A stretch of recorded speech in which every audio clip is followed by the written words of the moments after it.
नमस्कार, आप देख रहे हैं आपका अपना चैनल भिवानी हलचल और खबरों के संग में मैं हूं मनोज कुमार। आइए सबसे पहले डालते हैं एक नजर आज की हेडलाइंस पर।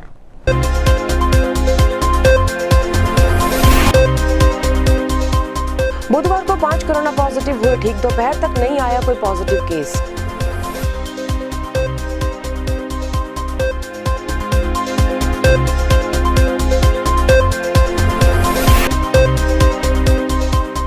जिला प्रशासन हुआ सख्त, आज फिर चलाया पीला पंजा, जीतूवाला जोड़ क्षेत्र में हटाया गया अवैध निर्माण।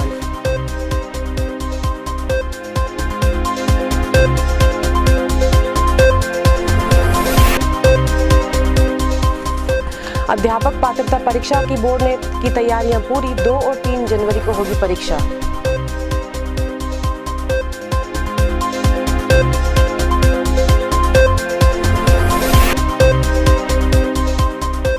बेघर गरीब लोगों को शीतलहर से बचाने में राधा स्वामी सत्संग विनोद नहीं छोड़ रहा कोई कोर कसर। कंवर साहिब महाराज ने गरीबों के लिए भिजवाई 700 रजाई और कंबल।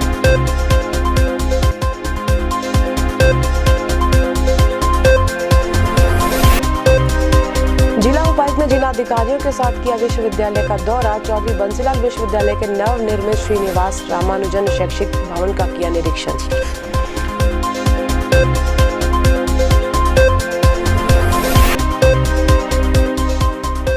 चरखी दादी के गांव सांजरवा स्थित शहीद बगड़ावत स्टेडियम में 27 और 28 दिसंबर को हॉर्स शो और अनेक प्रतियोगिताओं का आयोजन।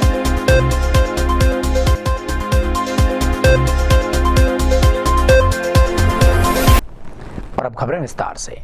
बुधवार को दोपहर तक आई रिपोर्ट के अनुसार भिवानी जिले में कोई भी कोरोना पॉजिटिव केस सामने नहीं आया, जबकि 5 कोरोना पॉजिटिव केसेस ठीक होकर अपने घर पहुंचे।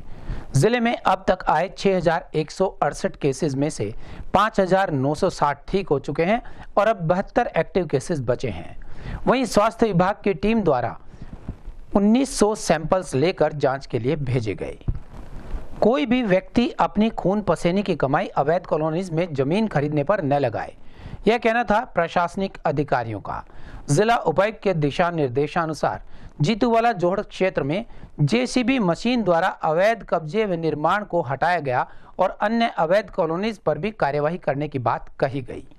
बीते दिनों जिला उपायुक्त द्वारा शहर में किए गए अवैध निर्माण को हटाए जाने के निर्देशों को लेकर संबंधित अधिकारी अब पूरी तरह से सख्त हो गए हैं। अवैध निर्माणों को हटाए जाने की कड़ी में आज नगर के जीतूवाला जोड़ क्षेत्र में पीला पंजा चलाया गया और वहां बनी अवैध कॉलोनी से अवैध कब्जे हटवाए गए। इस बारे में अधिक जानकारी देते हुए संबंधित अधिकारी ने बताया कि शहर में जहां भी भू माफियाओं द्वारा अवैध कॉलोनी काटी जा रही है, उन्हें अब किसी भी कीमत पर नहीं छोड़ा जाएगा। वहीं उन्होंने आमजन से भी अपील की है कि कोई भी इस तरह की अवैध कॉलोनीज में जमीन की खरीद फरोख्त ना करे। आज की डीटीपी साहब ने अवैध कॉलोनियों पे कार्रवाई करने के लिए ड्यूटी मजिस्ट्रेट भाग रखा है।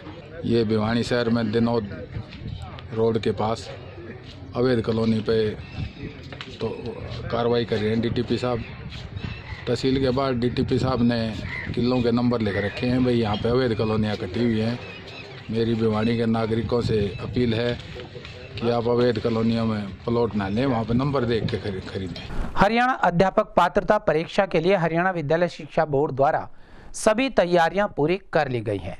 इस संदर्भ में 2 व 3 जनवरी को होने वाली परीक्षाओं के लिए एडमिट कार्ड भी जारी कर दिए गए हैं।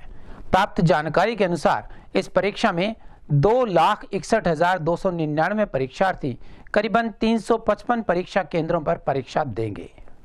बोर्ड चेयरमैन और बोर्ड सचिव ने बताया कि अध्यापक पात्रता परीक्षा के लेवल 3 पीजीटी की परीक्षाएं 2 जनवरी को आयोजित होंगी, जिसमें करीबन 82,185 परीक्षार्थी भाग लेंगे और लेवल 1 पीआरटी और लेवल 2 टीजीटी की परीक्षाएं 3 जनवरी को 2 पारियों में होगी। इनमें सबसे अधिक लेवल 2 टीजीटी परीक्षाओं में 1,05,481 परीक्षार्थी भाग लेंगे, जबकि लेवल 1 पीआरटी की परीक्षा में 73,633 परीक्षार्थी भाग लेंगे। इस परीक्षा को उत्तीर्ण करने वाले अभ्यर्थी हरियाणा में होने वाली शिक्षक भर्ती में हिस्सा लेने के योग्य बनते हैं। बोर्ड चेयरमैन ने बताया कि परीक्षार्थियों को metal detector, iris biometric, data capturing से गुजरने के बाद मास्क पहने होने पर ही परीक्षा केंद्र में आने दिया जाएगा। परीक्षार्थी एडमिट कार्ड और ब्लैक पेन साथ ला सकता है। महिलाओं को पहली बार मंगलसूत्र और माथे पर बिंदी की इजाजत दे दी गई है। इसके अलावा अन्य कोई उपकरण परीक्षा के दौरान साथ लाने की इजाजत नहीं है। 2020 की एस्टेट परीक्षा का आयोजन इस बार 2 जनवरी और 3 जनवरी को कर रहा है। 2 जनवरी को पीजीटी लेवल 3 की परीक्षा दोपहर 12 बजे से 3 बजे तक संपन्न होगी और लेवल 2 की परीक्षा यानी कि टीजीटी की रविवार को प्रातःकाल में और जेबीटी की रविवार को सायंकाल में होगी 3 तारीख को। प्रत्येक विद्यार्थी को 2 घंटे 10 मिनट पहले आना अनिवार्य है। ये उनके एडमिट कार्ड पर हमने सूचनार्थ लिख दिया है। और 3 तारीख को परीक्षा 10 से 12:30 संपन्न होगी प्रातःकाल को। इस बार 2,61,299 अभ्यर्थियों ने इसी परीक्षा के लिए आवेदन किया है और पूरे हरियाणा भर में 355 परीक्षा केंद्र बनाए गए हैं। अभ्यर्थी प्रत्येक को 2 घंटे 10 मिनट पहले आना अनिवार्य ये किया गया है। प्रत्येक परीक्षा केंद्र पर मेटल डिटेक्टर से तलाशी होगी और इस बार बायोमेट्रिक अटेंडेंस, क्योंकि अंगूठे के कारण से जो लगाई जाती है उसके कारण से कोरोना फैलने की संभावना थी, तो इसलिए के लिए आइरिस बायोमेट्रिक डाटा कैप्चरिंग किया जाएगा। प्रत्येक जिला केंद्र पर जिला शिक्षा अधिकारी के कार्यालय में कंट्रोल रूम बनाया गया है और हरियाणा विद्यालय शिक्षा बोर्ड में जैसे पिछली बार की तरह ही 2 कंट्रोल रूम बनाए जाएंगे ताकि ठीक से उनकी जांच हो सके और वहां पर किस प्रकार परीक्षा चल रही है उसका अध्ययन किया जा सके। कड़ाके की सर्दी से गरीब व जरूरतमंद लोगों को बचाने के लिए राधा स्वामी सत्संग दिनोद के परम संत सतगुरु कंवर साहिब जी महाराज ने 700 रजाइयां और गर्म कंबल जिला प्रशासन को भिजवाए। आश्रम की ओर से आए कमल सिंह प्रधान व रंजीत बंसल ने जिला उपायुक्त जयवीर सिंह आर्य को ये सभी सामान सौंपा। राधा स्वामी सत्संग दिनोद के परम संत सतगुरु कंवर साहिब जी महाराज ने बढ़ती सर्दी के प्रकोप को देखते हुए बेघर गरीब लोगों के लिए 700 रजाई और गर्म कंबल जिला प्रशासन को भिजवाए हैं। आश्रम की तरफ से जिला उपायुक्त जयवीर सिंह आर्य को ये रजाई और कंबल सौंपे गए। इस अवसर पर जिला राजस्व अधिकारी प्रमोद चहल भी मौजूद रहे। उल्लेखनीय है कि हुजूर कंवर साहिब जी महाराज ने कोरोना महामारी के विरुद्ध चल रही जंग में भी जिला प्रशासन की लगातार मदद की थी। जिला उपायुक्त को ये सामान सौंपते हुए आश्रम के सेवादार कमल सिंह प्रधान ने बताया कि राधा स्वामी सत्संग दिनोद लोगों को न केवल आध्यात्मिकता का ज्ञान देता है बल्कि सामाजिकता का पाठ भी पढ़ाता है। उन्होंने कहा कि हुजूर कंवर साहिब जी महाराज ने पूरे भारत में फैली शाखाओं के सेवादारों को इस वैश्विक महामारी और सर्दी के प्रकोप के खिलाफ ज़्यादा से ज़्यादा सेवा कार्य करने के निर्देश दिए हैं। ऐसी संस्थाएं हैं जो हमारी भिवानी में बहुत ही जन कल्याणकारी हैं और हमेशा ही जिला भिवानी की जो सामाजिक संस्थाएं लोक कल्याण के लिए आगे रही हैं। तो आज ही इसी संदर्भ में राधा स्वामी दिनोद की तरफ से ये कंबल, रजाई, शाल ये जिला प्रशासन को भेंट की गई हैं। राधा स्वामी आश्रम दिनोद हजूर कंवर सिंह महाराज जी ने जो आई सर्दियों के अंदर लगभग हमारे आश्रम को स्थापित हुए 50 साल 55 साल हो गए, तब से बड़े महाराजियों से इन महाराजियों ने भी लगातार सर्दियों में लगभग 500 जिसमें रजाई भी हैं, कंबल भी हैं, स्याल भी हैं, केस वगैरह भी हैं। और लॉकडाउन के दौरान में भी आप लोगों को पता है लॉकडाउन में लगभग हमने रसोई चलाई और वहाँ राधा स्वामी आश्रम के अंदर जो प्रवासी मजदूरों को रोकने का काम किया और महाराज जियों ने अपनी तरफ से भी 11 लाख रुपए प्रधानमंत्री राहत कोष में दिए। हुड्डा सेक्टर 23 के लोगों ने यहाँ किसी भी प्रकार की मूलभूत सुविधाएं न होने की शिकायत करते हुए भारी आक्रोश जताया। यहाँ के निवासियों का कहना था कि पानी, बिजली और सीवरेज कोई भी व्यवस्था यहाँ दुरुस्त नहीं है और इसकी शिकायत प्रशासन से अनेकों बार की जा चुकी है, लेकिन इस ओर कोई ध्यान नहीं दे पा रहा है। नगर के सेक्टर 23 के लोगों को आए दिन कभी पानी की सप्लाई, कभी स्ट्रीट लाइट्स की समस्या के कारण परेशान होना पड़ता है। इन सभी मूलभूत सुविधाओं की कमी झेल रहे लोगों को परेशानी की ओर बढ़ा दिया है यहाँ के फेल हुए सीवरेज सिस्टम ने, जिसके कारण कई जगहों पर गंदा पानी इकट्ठा हो रहा है, जो कि सेक्टर वासियों के लिए अच्छी खासी समस्या बना हुआ है। इतना ही नहीं, अब ये दूषित पानी यहाँ के पार्क्स में भी जाने लगा है। सेक्टर वासियों ने बताया कि वे कई बार इन सभी समस्याओं को लेकर संबंधित अधिकारियों से मिल चुके हैं, लेकिन बावजूद इसके समस्या का कोई समाधान नहीं है। सेक्टर वासियों ने सीवरेज समस्या के समाधान के साथ साथ सभी मूलभूत सुविधाएं जल्द से जल्द दिए जाने की मांग की है। ये कई दिनों से सीवर रुके पड़े हैं सेक्टर 23 के, बार अधिकारियों से मिलने के बाद भी कोई समस्या का समाधान नहीं हुआ। आज भी हम माननीय डीसी साहब के पास गए थे, लेकिन इत्तेफाकिया वो मिले नहीं, कहीं बाहर जा रहे थे। तो कई बार पूरा सेक्टर इससे परेशान है, गलियों में पानी की बदबू मार रही है, बीमारियां फैल रही हैं। कई बार कहने के बाद भी इसकी समस्या का कोई समाधान नहीं हुआ। अधिकारियों के बार मिलने के बाद भी उन्होंने कोई, आज भी सुबह हमें ठेकेदार के पास गए, उन्होंने जई साहब ने ठेकेदार का नाम ले दिया, ठेकेदार के पास गए, ठेकेदार को खुद लेके आए, हम उनको दिखला, उन्होंने कहा 1 घंटे में कर देंगे, लेकिन अभी तक कुछ नहीं रहा। इसके लिए एक्शन भूपेंद्र सिंह को भी कहा, अब भाई यहाँ 93 नंबर पर और भी काफ़ी जगह हैं जहाँ पर कि पानी भरे है सीवर ब्लॉक, लेकिन उन्होंने एसडीओ को कहा, एसडीओ किशोरी लाल को भी हमने इस बारे में बातचीत करी, जेई पंकज को भी की। उन्होंने कहा कि मैं चिट्ठी लिख दी है इनको और इनके 500 रुपये रोजाना के हिसाब से काटूंगा जब तक कि है ये ठीक नहीं करें। लेकिन तब तक भी आज हमने खुद कृष्ण देशवाल को ये कहा और दिखाया, अब भाई ये देखो ये ठेकेदार साहब ये क्या हो रहे हैं। तो उसने सुबह कहा था कि मैं 12 से पहले ही इसको ठीक कर दूंगा, और ये अभी तक ठीक नहीं हुआ है। यहाँ से बच्चे निकल सकते नहीं, बूढ़ा निकल सकता नहीं, कोई गाड़ी निकलती हैं वो भी छीटम छीट हो जाती हैं। हाँ जी बताइए। मैं सेक्टर 23 में हाउस नंबर 93 से बोल रही हूँ। हमारे घर के बाहर पानी भरा हुआ है, हमने 1.5 महीने से शिकायत कर रही है, कोई सुनवाई नहीं हो रही। बच्चे बाहर खेलते हैं तो गिर जाते हैं, आने जाने का रास्ता नहीं है, सब परेशान होते हैं। साफ सफाई का कोई ध्यान नहीं है, जगह जगह झाड़ी खड़ी हैं, उनके अंदर सूर घूमते हैं और बीमार कुत्ते भी उनके अंदर पड़े रहते हैं, तो इससे बीमारी फैलती है। इसका हम जगह जगह पर जाए, कोई ध्यान नहीं है। पीछे झाड़ी खड़ी है, बहुत बुरी हालत है, और कूड़ा करकर जहाँ पर डालते हैं वो खिंडा रहता है। किसी खाली प्लाट में देख लो, किसी में भी देख लो, मतलब कोई भी अधिकारी कान उठा करके नहीं देता। हम जैसी भी मांगी उन्होंने 2-4 दिन दे दी, अभी उनसे फिर बार फ़ोन करते हैं, अभी देंगे या नहीं देंगे, बोला मिलेगी। गांव सिवाड़ा के राजकीय उच्च विद्यालय में भिवानी जिले का जन्मदिन बड़ी धूमधाम से मनाया गया। इस अवसर पर शारीरिक शिक्षा अध्यापक विनोद पिंकू की देखरेख में अंग्रेजी भाषा में कर्सिव राइटिंग प्रतियोगिता का आयोजन किया गया। इस प्रतियोगिता में अनेक बच्चों ने भाग लिया और प्रथम, द्वितीय व तृतीय स्थान प्राप्त करने वाले बच्चों को पुरस्कृत भी किया गया।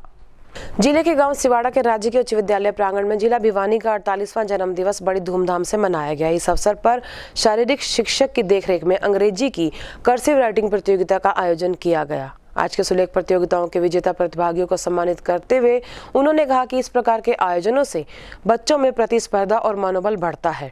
सुलेख प्रतियोगिता से बच्चों का चहुमुखी विकास भी होता है और ग्रामीण स्तर पर इस प्रकार के आयोजन होते रहें तो बच्चों में छुपी हुई प्रतिभा बाहर निकलकर सामने आती है। प्रतियोगिता में 9वीं और 10वीं कक्षा के विद्यार्थियों ने भाग लिया। आज हमारे विद्यालय सिवाड़ा स्कूल के प्रांगण में जिला भिवानी के जन्मदिन के इस अवसर पर अंग्रेजी भाषा की सुलेख प्रतियोगिता का आयोजन किया है, जिनमें कक्षा 9वीं और 10वीं के छात्र व छात्राओं ने बढ़ चढ़कर भाग लिया। आज की अंग्रेजी भाषा की सुलेख प्रतियोगिता से हमारा मनोबल बढ़ा है। इस प्रकार की सुलेख प्रतियोगिताओं से बच्चों का चहुमुखी विकास होता है। इन आयोजनों से हमारे अंदर प्रतिस्पर्धा की भावना उत्पन्न होती है। आज हमारे स्कूल में अंग्रेजी भाषा की प्रतियोगिता हुई थी, जिसमें मैंने प्रथम स्थान प्राप्त करके अपने माता पिता का नाम रोशन किया है और अपने अध्यापकों का नाम भी रोशन किया है। इससे हमारे मन में फर्स्ट आने की स्पर्धा पैदा होती है कि हम भी अपने माता पिता का नाम रोशन करेंगे, हम भी अपने अध्यापकों का नाम रोशन करेंगे। आज हमारे विद्यालय में सबने बढ़ चढ़कर भाग लिया और सबके मन में यह भावना उत्पन्न हुई कि हमें भी एक दिन फर्स्ट स्थान प्राप्त करके अपने माता पिता का नाम रोशन करना है। जिला उपायुक्त जयवीर सिंह आर्य विभिन्न विभागों के जिला अधिकारियों के साथ गांव प्रेमनगर स्थित चौधरी बंसीलाल विश्वविद्यालय पहुंचे। यहां उन्होंने नवनिर्मित श्रीनिवास रामानुजन शैक्षणिक भवन का निरीक्षण किया। गौरतलब है कि 26 दिसंबर को मुख्यमंत्री मनोहर लाल द्वारा इस भवन का उद्घाटन प्रस्तावित है, जिसका जायजा लेने के लिए अनेक अधिकारी वहां पहुंचे। उल्लेखनीय है कि मुख्यमंत्री श्री मनोहर लाल द्वारा 26 दिसंबर को चौधरी बंसीलाल विश्वविद्यालय में नवनिर्मित श्रीनिवास रामानुजन शैक्षणिक भवन के उद्घाटन किया जाना प्रस्तावित है।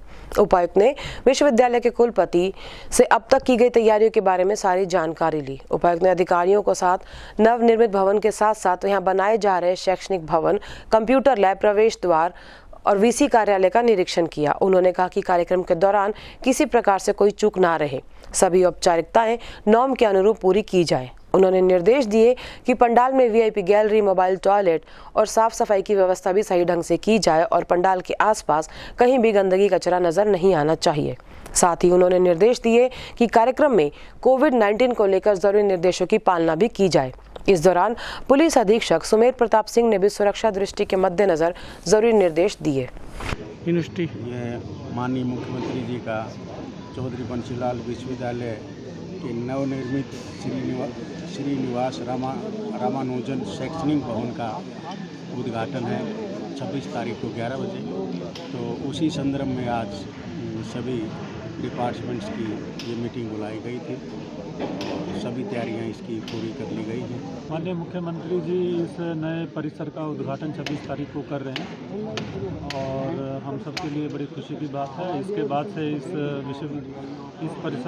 परिसर को क्लासेस लगेंगी और हमारा काम तेज गति से चल रहा है। इसके साथ ही जो दूसरा टीचिंग ब्लॉक है वो भी कुछ समय के बाद वो भी पूरा हो जाएगा। चरखी दादरी के गांव सांजरवास में 27 व 28 दिसंबर को घोड़ों के शो एवं दौड़ प्रतियोगिता का आयोजन किया जाएगा। शहीद बगड़ावत मेमोरियल ट्रस्ट की तरफ से आयोजित इस कार्यक्रम का उद्देश्य किसानों का रुझान पशुपालन की ओर आकर्षित करना रहेगा। वहीं प्रतियोगिता के विजेताओं को इनामी राशि भी दी जाएगी। चरखी दादरी के गांव सांजरवास में स्थित शहीद बगड़ावत स्टेडियम में 27 और 28 दिसंबर को घोड़ों की प्रतियोगिता हॉर्स शो का आयोजन किया जाएगा। शहीद बगड़ावत सिंह मेमोरियल ट्रस्ट के चेयरमैन रविशंकर बगड़ावत ने बताया कि हरियाणा में पहली बार इस तरह की प्रतियोगिता का आयोजन किया जा रहा है, जिसमें विभिन्न प्रतियोगिताओं में घोड़े हिस्सा लेंगे और घोड़ों की अनेक प्रतियोगिताएं भी करवाई जाएंगी। उन्होंने बताया कि प्रत्येक प्रतियोगिता में प्रथम स्थान पर आने वाले प्रतिभागी को 11,000 रुपये, द्वितीय स्थान पर आने वाले प्रतिभागी को 5100 रुपये और तृतीय स्थान पर आने वाले प्रतिभागी को 2100 रुपये का पुरस्कार दिया जाएगा। उन्होंने यह भी बताया कि इस प्रतियोगिता का उद्देश्य घोड़ों के व्यापार को बढ़ावा देना है। उनका कहना था कि किसान यदि अपनी खेती के साथ साथ घोड़ों को भी पालता है तो उसको अच्छा खासा फायदा हो सकता है, जिसे लेकर यह प्रतियोगिता करवाई जा रही है। इस प्रतियोगिता में पहुंचने वाले लोगों को घोड़ों की देखरेख और पालन पोषण से संबंधित जानकारियां भी उपलब्ध करवाई जाएंगी। वहीं मुख्य अतिथि के रूप में अभय सिंह चौटाला शिरकत करेंगे। मैं रविशंकर बगड़ावत, शहीद बगड़ावत सिंह मेमोरियल ट्रस्ट का चेयरमैन और शहीद बगड़ावत सिंह का पुत्र। ये जो ट्रॉफी है आप देख रहे हैं, ये कप्स हैं। हरियाणा में हॉर्स शो पहली बार हो रहा है, तो मेरी कोशिश है कि बेहतरीन से बेहतरीन हॉर्स शो देने की। मैं ये कहना चाहता हूँ कि हमारे हरियाणा के अंदर घोड़ों को ज़्यादा महत्व या तवज्जो नहीं देते। सबसे पहले तो मैं आपको डिटेल्स बता देता हूँ इसकी हॉर्स शो की, कैसे कैसे प्रोग्राम है। 27 को सुबह 10 बजे हॉर्स शो है। हॉर्स शो के अंदर एक रिंग शो होता है। रिंग शो के अंदर 3 जजेस हैं, 2 पंजाब के हैं, 1 दिल्ली का है। और घोड़े इंदौर, पंजाब, राजस्थान और मलेरकोटला, जो मेरे पास जिनकी एंट्री अभी तक आ चुकी है, कपूरथला, जालंधर और हरियाणा के तो हैं ही हैं, और अहमदाबाद की भी एक एंट्री आई थी। इसके अंदर हॉर्स शो एक नई चीज़ है हरियाणा में। वैसे छोटी मोटी दौड़ होती रहती है, लेकिन हॉर्स शो के अंदर 27 को मॉर्निंग के अंदर 10 बजे हॉर्स शो स्टार्ट होगा। तो रिंग शो, इसको रिंग शो बोलते हैं। रिंग के अंदर घोड़े लाए जाएंगे। सबसे पहले मारवाड़ी बहुत पुरानी नस्ल है और मैं आपको इसलिए थोड़ा सा बताना चाह रहा था कि मारवाड़ी 1100 ईस्वी के अंदर स्टार्ट हुई थी ये। इनको राठौड़, नागौर के राठौड़ों ने इसको अरेबियन घोड़ों से क्रॉस करके ये नस्ल बनाई थी, लोकल पोनीज़ के उससे रहेगा। वो अगर घोड़े रखते हो, वैसे बाहर के तो आ ही रहे हैं, तो सभी अपने घोड़ा और घोड़ी या अदंत बचेरी, जो बच्चे बोलते हैं उसको बोलते हैं अदंत बचेरी। उसको कोल्ट भी बोलते हैं, अंग्रेजी में कोल्ट बोलते हैं, फिल्ली सी को बोलते हैं, कोल्ट ही को बोलते हैं, जो बच्चे होते हैं। वो ला सकता है, उसको इनाम मिलेगा। इसके अंदर मेडल्स भी हैं, सब कुछ है। और ये सारी चीज़ सांजरवास गांव के अंदर शहीद बघड़ाव सिंह स्टेडियम में दिनांक 27 सुबह 10 बजे और शाम के 5 बजे तक होगी। और सुबह पहले दिन शो होगा सिर्फ, दूसरे दिन स्पोर्ट्स इवेंट होंगे। पहले चाल होगी, उसके बाद 4 किलोमीटर की दौड़ होगी ओपन के अंदर। अगर किसी को कोई प्रॉब्लम होती है, कोई जजेस से नहीं सहमत होता है, तो 3 जज होंगे, तो उसमें फाइनल अथॉरिटी हम अपनी एक कमेटी बना रखी है, कमेटी के अंदर डालेंगे, उसी टाइम पर उसको सॉर्ट आउट कर देंगे। अगर कोई भी आदमी, अगर 2 घोड़ी इकट्ठी दौड़ती हैं, इकट्ठी चलती है, तो उसके अंदर फर्स्ट प्राइज़ अलग अलग हो जाएगा, 50-50 हो जाए। 11,000 है तो 5100 कर देंगे हम उसको। इसमें चौधरी अभय सिंह चौटाला INLD के चीफ और MLA हैं एलनाबाद से, वो मुख्य अतिथि होंगे। और सुबह 10 बजे चौधरी अभय सिंह चौटाला जी पहुंच जाएंगे गांव सांजरवास में। और मैं ये चाहूँगा कि जितने भी लोग हैं, जितने भी यहाँ के अपने आस पड़ोस के लोग हैं, देखें इसको, समझें इसको। भिवानी की बेटी रेखा यादव ने मुंबई में अपने जिले व प्रदेश का नाम रोशन किया अपनी प्रतिभा के बल पर। राजकुमार तिवारी द्वारा आयोजित मुंबई ग्लोबल अवार्ड शो में अपने टैलेंट के आधार पर टैलेंटेड राउंड की फर्स्ट विनर बनी और उन्हें मिस ब्यूटी का विनर भी घोषित किया गया। हरियाणा के भिवानी जिले की बेटी ने मुंबई में हरियाणा का नाम रोशन किया है। पिछले दिनों द क्लब जुहू मुंबई में स्थित मुंबई ग्लोबल अवार्ड शो का आयोजन किया गया था, जिसमें देश भर के अलग अलग प्रदेशों से आई 50 लड़कियों ने भाग लिया, जिसमें हरियाणा के छोटे से शहर भिवानी से आई रेखा यादव भी एक प्रतिभागी के रूप में भाग लिया। अपने टैलेंट और सुंदरता के बल पर रेखा यादव मिस टैलेंटेड राउंड की फर्स्ट विनर बनी और उन्होंने मिस ब्यूटी का विनर क्राउन भी जीता। गौरतलब है कि राजकुमार तिवारी द्वारा आयोजित इस कार्यक्रम में बॉलीवुड के फिल्मी सितारे राजपाल यादव, रजत खान, पृथ्वी, अली खान और के गोस्वामी ने बतौर विशेष मेहमान शिरकत की और प्रसिद्ध अभिनेता अमन वर्मा ने इस समारोह का संचालन किया। छोटे से शहर से आई हुई लड़की रेखा ने यह साबित कर दिया कि अगर लड़कियां चाहें तो वो कुछ भी कर सकती हैं। उन्होंने अपनी मेहनत और लगन से अपने गांव, अपने शहर का नाम रोशन किया और अपने सर पर ताज लेकर अपने माँ बाप का नाम भी रोशन किया। पेट किया था और उसी में ये उसी का ताज है ब्यूटी कॉन्टेस्ट का, तो मुझे 2nd प्राइज मिला ये। आप कहाँ से बिलोंग करते हैं? मैं हरियाणा से। तो हरियाणा से यहाँ तक की जर्नी की बात करें, सिर्फ एक क्राउन है, ये सब समझ में नहीं आ रहा है। क्या कहना चाहोगे आप? सर मैं एक्चुअली 3 साल पहले एक्टिंग के लिए मुंबई में आई थी और उस टाइम मेरे घर वाले अलाउड नहीं कर रहे थे, फिर भी मैं यहाँ पर आई और मैंने अपनी फिल्मी दुनिया में एक थोड़ी सी पहचान बनानी स्टार्ट की है। मैंने मूवीज़ वगैरह की है, बट मैंने ये जो शो है ये कभी भी मैंने मतलब स्टेज पे मैं कभी नहीं गई थी, तो मुझे डर लग रहा था कि मैं यहाँ तक कैसे जाऊँगी। लेकिन जो राजकुमार तिवारी सर है उन्होंने मुझे काफ़ी सपोर्ट किया कि नहीं तुम एक बार इसमें आके देखो, अच्छा लगेगा और तुम कर सकती हो। तो मैंने काफ़ी मना किया, फिर भी सर ने मुझे काफ़ी सपोर्ट किया, तो मैंने इसमें भाग लिया। मुझे सच पूछो तो मुझे यकीन नहीं हो रहा कि ये ताज मैंने पहना है और मैं ये जीती हूँ, क्योंकि मैंने कैमरा फेस किया है, एक्टिंग की है, बट मैं ये स्टेज पे कभी नहीं गई। और जैसे ही मैं स्टेज पे गई तो मैं काफ़ी नर्वस और एक डरी हुई थी, लेकिन जब मैंने ट्रॉफ़ी देखी वहाँ पर, तो ट्रॉफ़ी देख के मुझे लगा कि नहीं, मुझे यहाँ पे डरना नहीं है। और बस आंखें बंद करके चली गई स्टेज पे और क्योंकि हम कैमरे के सामने जाते हैं तो हमें कुछ याद करके जाना पड़ता है, जैसे मूवीज़ वगैरह में डायलॉग। यहाँ पे हमें कुछ याद नहीं करना पड़ता, हमारे अंदर जो टैलेंट है वो अपने आप निकल के आता है।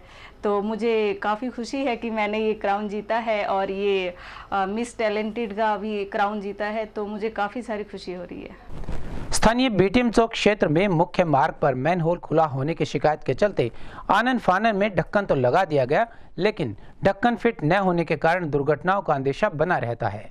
यहां से आने जाने वाले वाहनों के भी क्षतिग्रस्त होने का खतरा बना रहता है और वहीं दुर्घटनाओं का भी खतरा रहता है। 1.5 महीने पहले सीवर का ढक्कन टूट गया था, तब जन स्वास्थ्य विभाग द्वारा ढक्कन लगाया गया था, उनके द्वारा लेवलिंग नहीं की गई तो वो ढक्कन दोबारा टूट गया।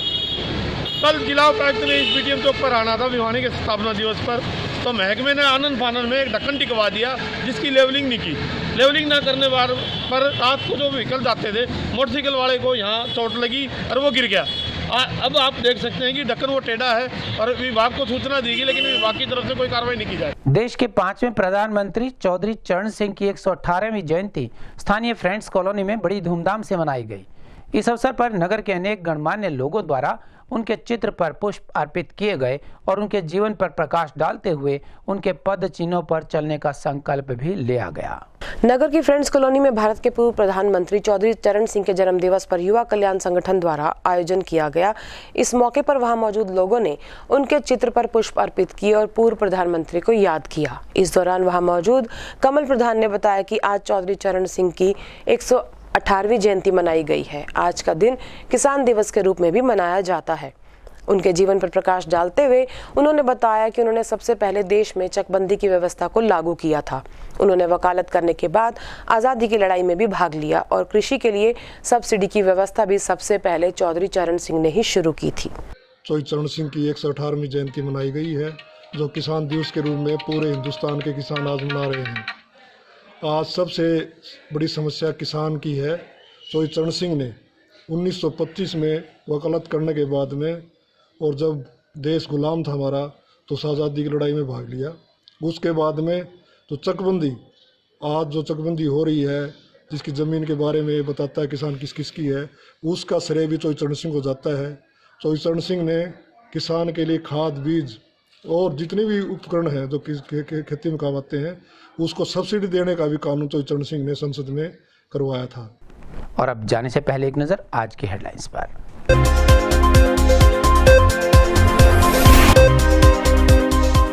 बुधवार को 5 कोरोना पॉजिटिव हुए ठीक। दोपहर तक नहीं आया कोई पॉजिटिव केस।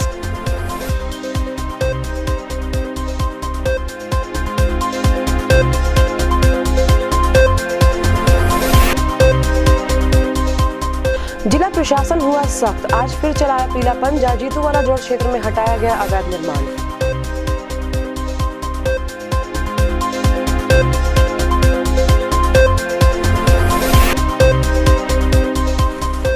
अध्यापक पात्रता परीक्षा की बोर्ड ने की तैयारियां पूरी। 2 और 3 जनवरी को होगी परीक्षा।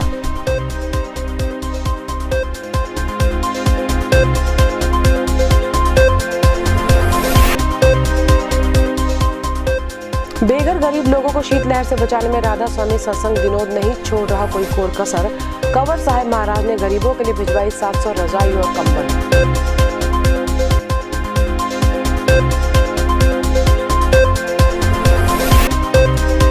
जिला उपायुक्त ने जिला अधिकारियों के साथ किया विश्वविद्यालय का दौरा। चौधरी बंसीलाल विश्वविद्यालय के नवनिर्मित श्रीनिवास रामानुजन शैक्षिक भवन का किया निरीक्षण।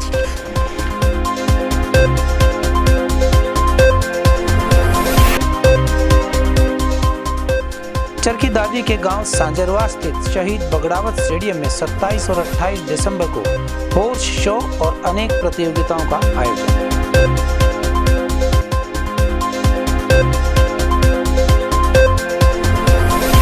हमारे संग में बस इतना ही। अगले के लिए देखते रहिएगा आपका अपना चैनल भिवानी हाल।